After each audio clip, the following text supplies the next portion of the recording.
নির্জন বনের ভেতরে একটি মেয়ে আতঙ্কিত হয়ে ভয়ঙ্কর একটি দানবের হাত থেকে পালিয়ে বাঁচার চেষ্টা করে। কিন্তু পরে সে জানতে পারে যারা তাকে রক্ষা করার চেষ্টা করছে তারাই এতদিন ধরে একটি ভয়াবহ গোপন রহস্য লুকিয়ে রেখেছিল। এরপর শুরু হয় এমন এক দুঃস্বপ্ন যেখানে রয়েছে অনেক পুরনো এক অভিশাপ, গর্ভের অনাগত সন্তান চুরি এবং গল্পের শেষের দিকে এমন একটি টুইস্ট রয়েছে যেটি দেখে আপনাদের সকলের চোখ কপালে উঠে যাবে।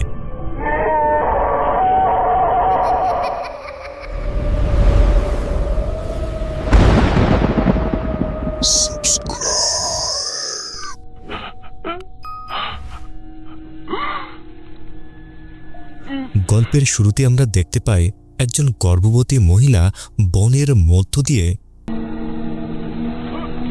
কিছু একটা দেখে ভয় পেয়ে প্রাণপণে পালিয়ে বেড়াচ্ছে। সে প্রচণ্ড আহত এবং একই সঙ্গে গর্ভবতী হওয়ায় ঠিকমতো দৌড়াতে পারছে না। এক পর্যায়ে সে একটি গাছের পাশে বসে পড়ে। তখন সে বুঝতে পারে তার প্রসবের সময় হয়েছে, এমনকি তার পানির থলিটিও ভেঙে গেছে। ঠিক তখনই আমরা দেখতে পাই সে আসলে কি থেকে পালাচ্ছিল। তার পেছনে ধেয়ে আসছিল এক ভয়ঙ্কর দানব, যার আকৃতি অনেকটাই মেয়েদের মতো। তার পরনে ছিল লম্বা কালো পোশাক। দানবটি ধীরে ধীরে সেই মেয়ের দিকে এগিয়ে আসে।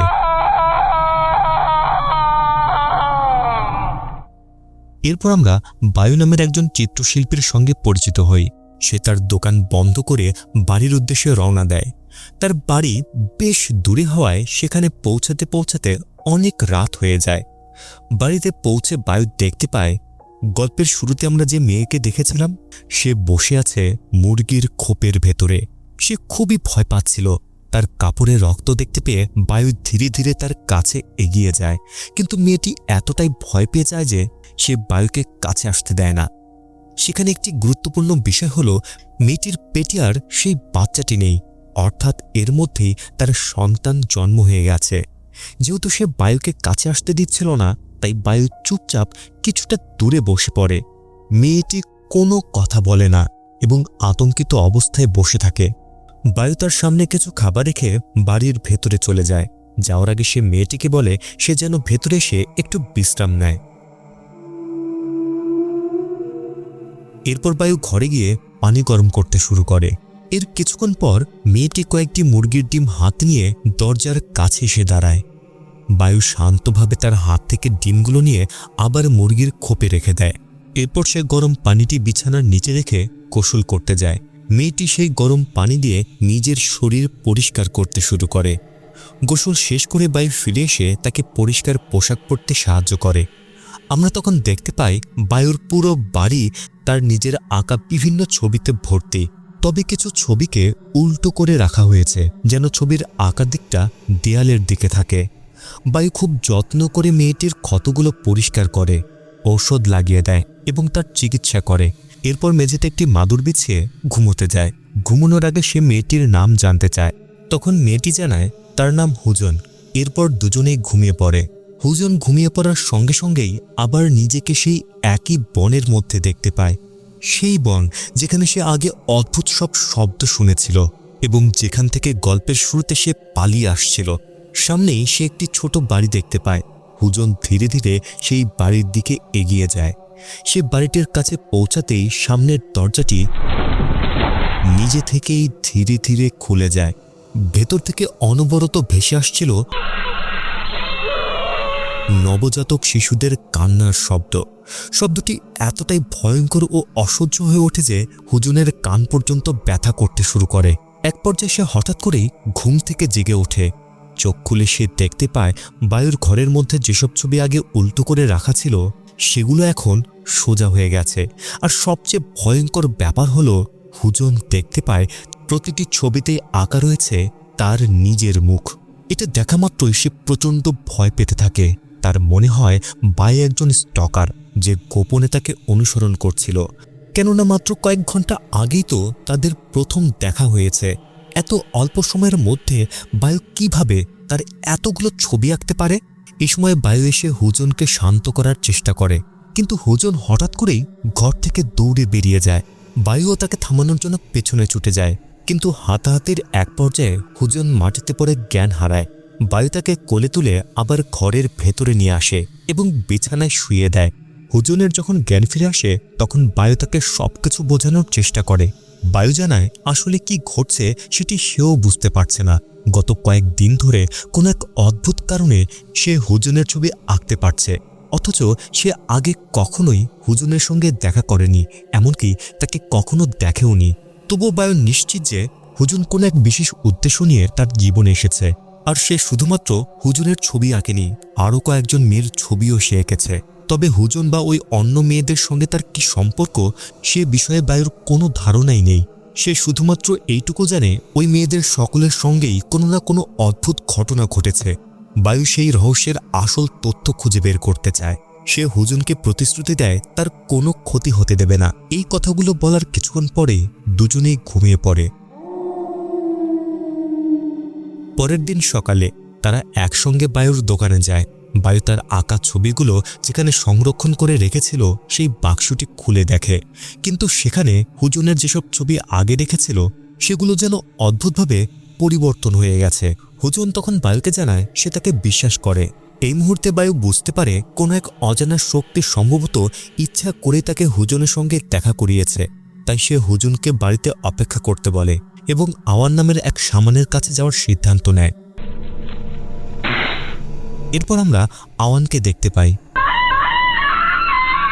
সে এমন একজন মহিলার ওপর এক্সরসিজম বা ঝাড়ফুঁক করছিল যার ভেতরে ভর করেছিল তার মৃত স্বামীর আত্মা, বা বলতে পারেন তার মৃত স্বামীর কারেন্ট জিন। আওয়ান অনেক কষ্টে সেই মেয়েটির শরীর থেকে জিনটিকে বের করে দেয়। এরপর বায়ু আয়নের কাছে গিয়ে তার সঙ্গে ঘটে যাওয়ার সব ঘটনাই খুলে বলে। সবকিছু মনোযোগ দিয়ে শোনার পর আয়ন বায়ুকে বলে পরের সন্ধ্যায় যেন হুজনকে তার কাছে নিয়ে আসে, কেননা হুজনকে পরীক্ষা না করা পর্যন্ত সে নিশ্চিতভাবে কিছুই বলতে পারবে না। এরপরে বায়ু নতুন কিছু পোশাক নিয়ে বাড়ি ফিরে আসে। হুজন নতুন পোশাক পরে এবং ঘুমোতে যাওয়ার আগে দুজন একসঙ্গে রাতের খাবার খায়। মেঝেতে ঘুমোতে বায়ুর বেশ কষ্ট হচ্ছিল, তাই হুজন তাকে তার সঙ্গে বিছানায় ঘুমোতে বলে। এরপর দুজন একই বিছানায় রাত কাটায়। তারা দুজন ঘুমিয়ে পড়ার সঙ্গে সঙ্গেই বায়ু নিজেও হুজনের স্বপ্নের ভেতরে প্রবেশ করে। হুজন যখনই ঘুমিয়ে পড়ে অজান্তে সে এমন একটি পোর্টাল খুলে ফেলে যেটি সেই ভয়ঙ্কর শয়তানের জগতের সঙ্গে যুক্ত করে ফেলে। ফলে তারা দুজনে অজান্তেই সেই অশুভ সত্তার জগতে ঢুকে পড়ে এবং পুরো জায়গাটি বোঝার চেষ্টা করে। সামনের সেই বাড়িটি আসলে সেই ভয়ঙ্কর সত্তাটির বাড়ি। এই বাড়ির মাধ্যমে সেই দানবীয় সত্তাটি অন্য জগতের সঙ্গে যুক্ত। বায়ু বুঝতে পারে ভাগ্যই তাকে হুজনের কাছে নিয়ে এসেছে, কেননা হুজন সেই দানবের জগতে প্রবেশ করতে পারে এবং বায়ুর কাজ হলো তাকে সাহায্য করে সেই দানবকে ধ্বংস করা। এরই মধ্যে দুজন মিলে সেই বাড়ির ভেতরে প্রবেশ করে। এ সময় দেখা যায় জানালার বাইরে দাঁড়িয়ে আছে সেই শয়তানি দানব, কিন্তু তারা দুজন সেই শয়তানটিকে দেখতে পায় না, কেননা সে বাড়ির বাইরে ছিল। তারা দুজন মিলে আরও গভীরে এগিয়ে যেতে থাকে এবং একসময় বাড়ির মূল হলঘরে পৌঁছে যায়। হলঘরের একটি দেয়ালের আড়ালে সেই শয়তানটি লুকিয়েছিল। কিন্তু তখনই হলঘরের দরজা হঠাৎ করেই বিকট শব্দে বন্ধ হয়ে যায়। সঙ্গে সঙ্গে বায়ু ও হুজন ঘুম থেকে জেগে ওঠে। দুজনেই প্রচণ্ড ভয় পেয়ে যায়। হুজনের সঙ্গে আসলে কি ঘটছে তার পুরো সত্য জানতে বায়ু তাকে আয়নের কাছে নিয়ে যায়। সেখানে পৌঁছানোর পর আয়ন হুজনের হাতের দিকে তাকায় এবং সঙ্গে সঙ্গেই বুঝতে পারে তার এই অদ্ভুত স্বপ্নগুলো কখন থেকে শুরু হয়েছে। আসল সত্য হলো হুজনকে নির্যাতন করে অপহরণ করা হয়েছিল, আর সেই নির্যাতনের কারণেই সে গর্ভবতী হয়ে যায়। যারা তাকে নির্যাতন করেছিল তারা তাকে ফেলে গিয়েছিল সেই বনের মধ্যে। সেখানে সেই শয়তানটি হুজনের গর্ভের সন্তানকে নিয়ে যায়।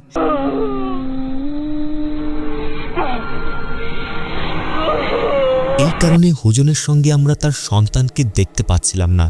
সেই শয়তানটি নিজের শক্তি বাড়ানোর জন্য হুজনের অনাগত সন্তানকে নিয়ে গিয়েছিল।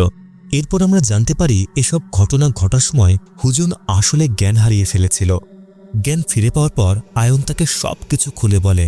তখন আয়ন আরও একটি গুরুত্বপূর্ণ সত্য প্রকাশ করে। একসময় তার ও বায়ুর মধ্যে প্রেমের সম্পর্ক ছিল। সেই সময় আয়ন নিজেও গর্ভবতী হয়ে পড়েছিল, কিন্তু সেই সন্তানটিকে চাচ্ছিল না। এজন্য রিচুয়ালের মাধ্যমে আয়ন একটি অনেক পুরনো শয়তানি সত্তাকে ডেকে এনেছিল। এই সত্তাটির নাম হলো হন্টেড চাবং ম্যাট, যার অর্থ হলো মৃত বা অনগত শিশুর আত্মা। মানুষ তাকে হেইডুম নামেও ডাকে, কারণ তার পরনে থাকে কালো পোশাক। হেইডুম এমন গর্ভবতী মেয়েদের অনাগত সন্তান চুরি করে যাদের মনে নিজেদের সন্তানকে নিয়ে সামান্যতম সন্দেহ থাকে, অর্থাৎ যারা গর্ভধারণ নিয়ে কোনো আনন্দ অনুভব করে না অথবা যারা সন্তানটি চায় না। হেইডুম যখন কোনো অনাগত সন্তানকে নিয়ে যায় তখন এমন মনে হয় যেন ওই মেয়েটি কখনো গর্ভবতী ছিলই না।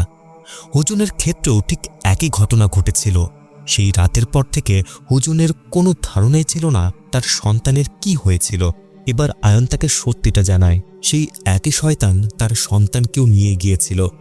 আয়ন জানায় হেইডুম ইতিমধ্যেই এমন অনেক মেয়েদের অনাগত সন্তান চুরি করেছে যাদের মনে নিজেদের গর্ভধারণ নিয়ে সামান্যতম সন্দেহ ছিল।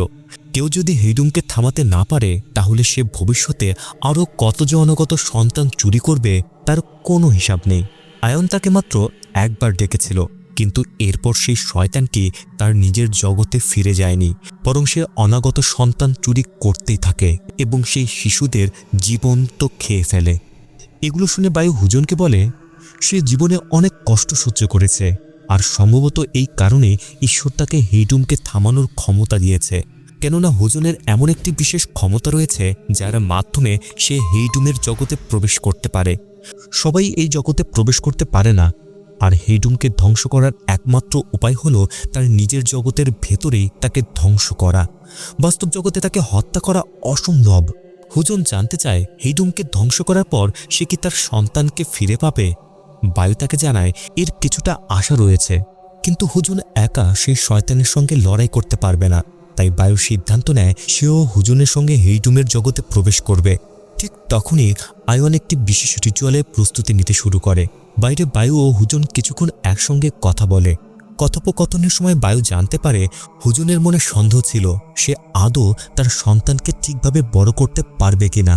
আর ঠিক সেই সন্দেহের কারণেই হেইডুম বনের ভেতরে সেই রহস্যময় জগতের মধ্যে তার সন্তানকে তার কাছ থেকে নিয়ে গিয়েছিল। কিছুক্ষণ পর আয়ন বাইরে এসে দুজনকেই ভেতরে ডাকে। সে তাদের মেঝেতে শুয়ে পড়তে বলে। আয়ন বলে রিচুয়ালটি সম্পূর্ণ না হওয়া পর্যন্ত তারা দুজনেই হেইডুমের জগতের ভেতরে আটকে থাকবে। মূলত এই রিচুয়ালের মাধ্যমেই হুজনকে ব্যবহার করে একটি পোর্টাল খোলা হবে যা সরাসরি হেইডুমের জগতের সঙ্গে যুক্ত হবে। হুজন না থাকলে এটা কোনোভাবে সম্ভব হতো না। আয়ন আরও জানায় রিচুয়াল সম্পূর্ণ হওয়ার সঙ্গে সঙ্গেই হেইডুমও ধ্বংস হয়ে যাবে, কিন্তু তার আগে তাদের দুজনকে কোনোভাবে হেইডুমকে ব্যস্ত রাখতে হবে। হেইডুম ধ্বংস হওয়া এবং রিচুয়াল সম্পূর্ণ হওয়ার পর দুজনে আবার বাস্তব জগতে ফিরে আসতে পারবে। হুজনই হলো হেইডুমের জগতে যাওয়ার চাবিকাঠি। এই চাবিকাঠি ছাড়া তার জগতের দরজা খোলা কোনোভাবেই সম্ভব নয়, আর সেই দরজা না খুললে রিচুয়ালের শক্তি হেইডুমের জগতে কোনোভাবেই পৌঁছাতে পারবে না। এই কারণে পুরো রিচুয়ালের জন্য হুজনকে প্রয়োজন। অবশেষে আয়ন রিচুয়ালটি শুরু করে। কিছুক্ষণ পর বায়ু ও হুজন হেইডুমের জগতে পৌঁছে যায় এবং সেই রহস্যময় জগতের দরজা পুরোপুরি উন্মুক্ত হয়ে যায়। তারা নিজেদেরকে আবার সেই একই জায়গায় দেখতে পায়।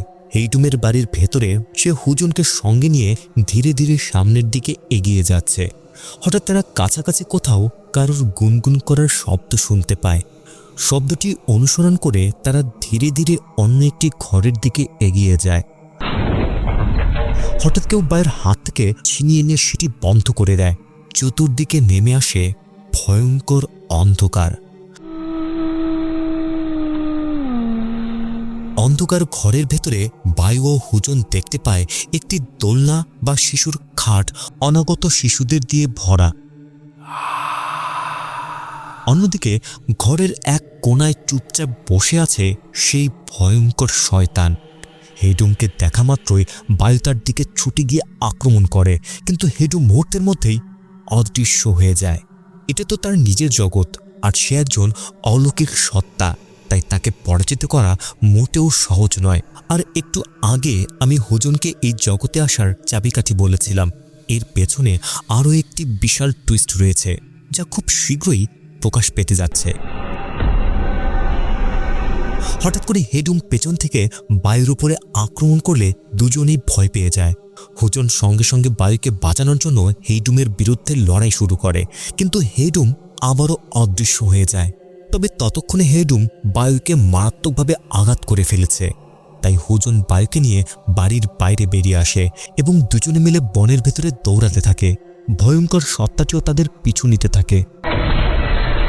এ সময় দেখা যায় তার বিচ্ছিন্ন মাথাটিও বাতাসের মধ্যে উড়ে তাদের দিকে ছুটে আসছে। হঠাৎ করে দৃশ্য পরিবর্তন হয়। আমরা দেখি হুজন হেইডুমের মতো একই পোশাক পরে একটি শিশুকে খুব শক্তভাবে ঘুম পাড়ানোর অভিনয় করছে। কিছুক্ষণ পর বায়ু ও হুজন বুঝতে পারে তারা হেইডুমের বাড়ির বাইরে বসে আছে আর বাড়িটি পুরোপুরি আগুনে জ্বলছে, অর্থাৎ রিচুয়ালটি সম্পূর্ণ হয়ে গেছে এবং হেইডুম অবশেষে ধ্বংস হয়েছে। কিছুক্ষণের মধ্যে বায়ু ও হুজন ঘুম থেকে জেগে ওঠে। এ সময় আয়ন তাদের জানায় রিচুয়ালটি সফলভাবে সম্পূর্ণ হয়েছে। সে বলে হেইডুম আর কখনো কোনো মেয়ের সন্তান চুরি করতে পারবে না। এরপর বায়ু ও আয়ন বাইরে বসে চা পান করতে থাকে।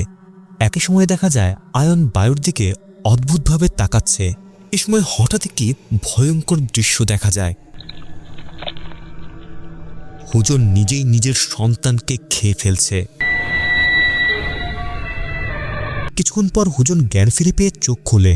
আয়ন তাকে জানায় সে চা পান করছিল আর তার ভেতরে ঘুমের ঔষধ মেশানো ছিল। হুজন দ্রুত বুঝতে পারে আয়ন তাকে বেঁধে রেখেছে এবং তাকে মাটির মধ্যে খোঁড়া একটি গর্তে রাখা হয়েছে। অন্যদিকে কিছুটা দূরে বায়ু বসে একটি বাদ্যযন্ত্র বাজাচ্ছে। তখন আয়ন আসল সত্য প্রকাশ করে। সে জানায় হেইডুমকে তার নিজের জগতের ভেতরে কখনোই ধ্বংস করা সম্ভব ছিল না। তাকে ধ্বংস করতে হলে প্রথমে হেইডুমকে একটি মানুষের শরীরের মধ্যে নিয়ে আসতে হতো, আর সেটা করার জন্য এমন একজন মানুষকে দরকার ছিল যে হেইডুমের জগতে প্রবেশ করতে পারে। তারা অনেকদিন ধরেই এমন মানুষকেই খুঁজছিল, আর সেই মানুষটি ছিল হুজন। হুজন যেহেতু হেইডুমের জগতে প্রবেশ করতে পারে, তাই শুরু থেকে যা কিছু ঘটেছে সবই ছিল একটি সুপরিকল্পিত পরিকল্পনার অংশ। সেই রিচুয়ালের আসল উদ্দেশ্য কখনোই হেইডুমকে ধ্বংস করা ছিল না। এর আসল উদ্দেশ্য ছিল হেইডুমকে হুজনের শরীরের মধ্যে বন্দী করা, কারণ সেই একমাত্র এমন একজন মানুষ যে হেইডুমের জগতে প্রবেশ করতে পারে। এজন্যই তার শরীরের মধ্যে হেইডুমকে বন্দী করা সম্ভব। সত্যি বলতে এই দৃশ্যটি সামনে আসার পর পুরো ঘটনাটাই সম্পূর্ণ অন্যরকম হয়ে যায়। কেউ ভাবতেই পারেনি যে বায়ু এভাবে হুজনের সঙ্গে বিশ্বাসঘাতকতা করবে। বায়ুর আঁকা ছবিগুলো থেকে শুরু করে এতক্ষণ পর্যন্ত ঘটে যাওয়া প্রতিটি ঘটনা সবকিছু শুরু থেকেই পরিকল্পনা করা হয়েছিল। এরপর আয়ন একটি হাতুড়ি হাতে নিয়ে হুজনের কপালে একটি পেরেক বসায়। সে আবার একটি রিচুয়াল শুরু করে। আয়ন হুজনকে বলে আরও অনেক মেয়ের অনাগত সন্তান বেঁচে যাবে। এরপর হাতুড়ি দিয়ে পেরেকটি হুজনের কপালের ভেতরে ঢুকিয়ে দেয়।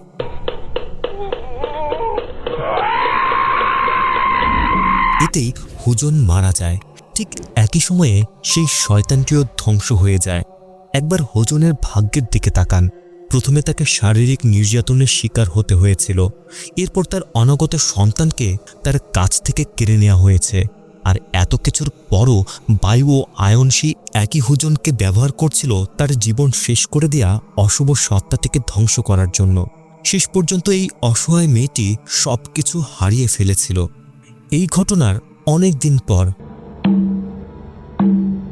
আমরা বৃদ্ধ বায়ু ও আয়নকে একসঙ্গে দেখতে পাই। বায়ু আগের মতোই সেই একই বাদ্যযন্ত্র বাজাচ্ছে, অন্যদিকে আয়ন আনন্দের সঙ্গে নাচ করছে। তো এবার বলুন গল্পটি আপনাদের কাছে কেমন লাগলো সেটি অবশ্যই কমেন্টে লিখে জানাবেন। আর এমন আরও গল্প দেখতে চাইলে চ্যানেলটি অবশ্যই সাবস্ক্রাইব করে রাখবেন। আর হ্যাঁ, একটা লাইক দিতে ভুলবেন না।